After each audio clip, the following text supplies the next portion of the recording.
Mahasiswa-mahasiswi Universitas Indonesia Mandiri yang saya banggakan. Kini kita menelaah atau mendalami tentang evaluasi penggunaan teknologi informasi dan komunikasi di sektor publik, di mana penggunaan teknologi informasi dan komunikasi di sektor publik dikembangkan dalam dua bentuk, yaitu otomasi kantor atau office automation dan sistem informasi. Dimensi pertama yaitu otomasi kantor dikembangkan dengan harapan untuk meningkatkan efisiensi dan produktivitas kinerja kantor.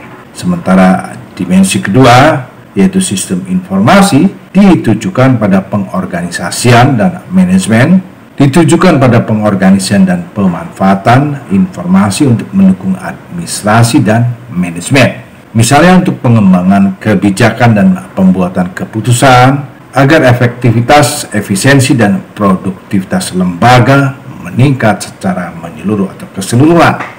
Otomasi kantor terdiri dari 3 komponen yang bisa atau biasa kita amati, yaitu pengelolaan kata atau tag, pengelolaan data, dan komunikasi.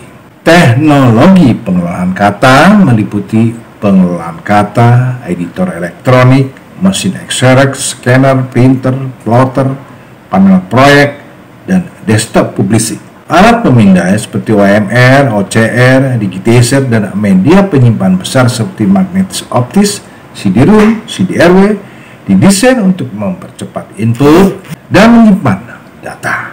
Sementara software database dan spreadsheet digunakan untuk pengelolaan data dan penghitungan di kantor. Telepon multiguna, mesin faksimil, surat elektronik, konferensi elektronik, dan lain-lain merupakan perangkat yang disediakan oleh teknologi informasi untuk meningkatkan komunikasi antar kantor. Selain dari ketiga aspek tadi, beberapa aplikasi perangkat komputer misalnya software presentasi, gambar, dan berbagai software komputer lainnya juga sering digunakan untuk meningkatkan efisiensi dan produktivitas kantor. Jadi sistem informasi pada intinya merupakan mekanisme yang digunakan untuk memperoleh, menyimpan, dan memanggil kembali seperangkat pengetahuan. Dengan kata lain, sistem informasi meliputi peringkat kelas komputer, peringkat lunak, dan fasilitas komunikasi. Kesemua itu merupakan bagian dari sistem informasi yang kadang-kadang diabaikan. Analisis persyaratan user, input data dan pembersihannya, pemeliharaan data dan update, diseminasi informasi dan penggunaannya, dan lain-lain, yang kesemuanya harus direncanakan dengan baik dan diorganisasikan. Setiap sistem informasi, baik yang hardware-nya canggih atau tidak akan sukses tanpa mengedepankan isu manajemen dan keorganisasian. Sobat mahasiswa dan mahasiswi kampus Merdeka, penggabungan komputer mikro dengan fasilitas kantor elektronik lainnya jadi kecenderungan utama dari otomasi kantor. Contoh yang bisa kita lihat adalah pada penggunaan peralatan kantor yang terdapat di toko-toko swalayan besar.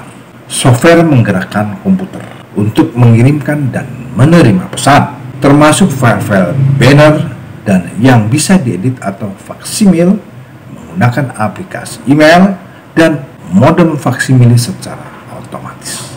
Gabungan komputer dan telepon merupakan contoh lainnya. Dalam bentuk yang sederhana, kendali panggilan telepon menyebabkan kendali komputer para user mengendalikan fungsi telepon.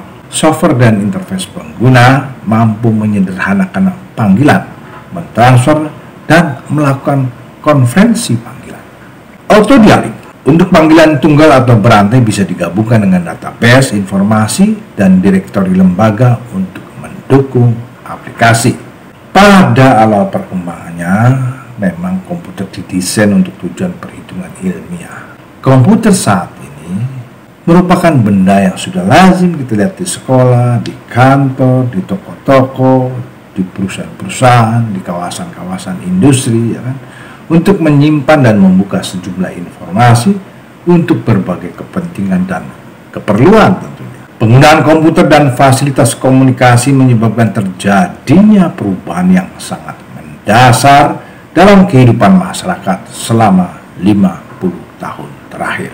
Pada awal tahap era penggunaan komputer dimanfaatkan untuk pengelolaan data, seperti misalnya pada komputer sistem pengkajian yang tersebar luas sejak tahun 1954-an. Pengembangan aplikasi ditujukan untuk mendukung manajemen dan pembuatan keputusan di dalam organisasi. Misalnya terkenal dengan istilah Sistem Informasi Manajemen atau SIM dan Sistem Pendukung Pembuatan Putusan atau DSS. Dengan adanya perkembangan teknologi informasi, khususnya terkait dengan komputer jaringan dan distribusi sistem pengelolaan data, konsep penggunaan TIK di sektor publik menjadi berubah dengan cepat. Fakta menunjukkan bahwa teknologi informasi mampu memberikan metode baru dalam melakukan suatu pekerjaan dan kadang itu merupakan faktor penting dalam proses transformasi proses pelayanan publik. Jadi fokus pemanfaatan TIK telah mengalami perubahan dari pengadaan dan pengoperasional komputer dan sistemnya ke lebih memastikan eksploitasi komputer dengan cara penggunanya pada prosedur, pemanfaatan keorganisasian dan urusan SAP. Maka dari itu perpindahannya pada penekanan efisiensi dan produktivitas dengan cara mengotomasi tugas-tugas rutin. Prestasi efektivitas ditunjukkan dengan cara menerapkan solusi baru pada tugas tradisional dan memberikan solusi pada tugas baru.